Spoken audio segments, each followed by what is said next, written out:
bien sûr, on est directement menacé. Moi j'ai 5 enfants, quand je vais à la messe maintenant, il n'y a pas quoi que je tourne le dos à chaque fois pour vérifier s'il n'y a personne derrière.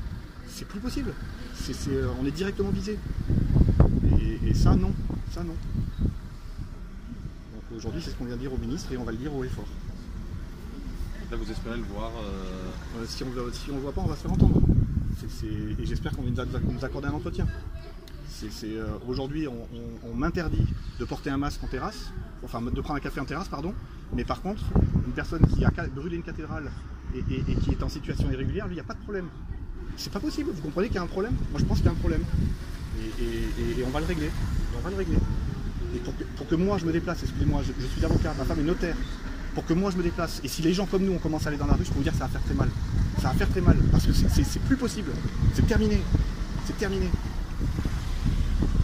Et je connais bien les textes, les articles L622.1 du Code de l'entrée et du séjour, je le connais par cœur. Toute personne qui aide l'entrée ou le séjour d'une personne irrégulière à 5 ans d'emprisonnement et 7 500 € d'amende.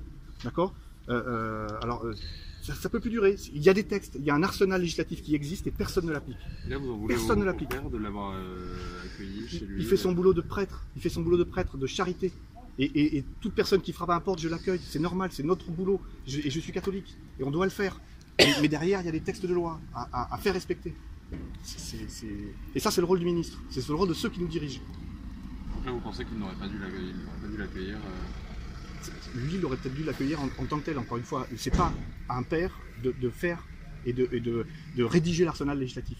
C'est plutôt à un ministre et c'est plutôt à un préfet de dire « Monsieur, vous n'avez rien à faire sur notre territoire ». C'est tout, c'est comme ça. S'il est français, il n'y a pas de problème, c'est un délinquant comme un autre. Mais à partir du moment où il est en situation irrégulière, dégage. C'est comme ça. Mais si on court après les événements, on est foutu. On est foutu. Et faire le malin pour venir chercher des voix à 1 an des présidentielles, nous, ça ne nous intéresse plus. On veut des types qui trouvent des solutions. Parce que demain, on va tous se faire massacrer, un par un. Et c'est terminé. Moi, on ne peut plus accepter ça. Et je parle pour mes enfants. J'en ai 5 petits et c'est hors de question que ça se termine dans un drame. C'est pas possible. C'est pas possible. Merci beaucoup. Merci.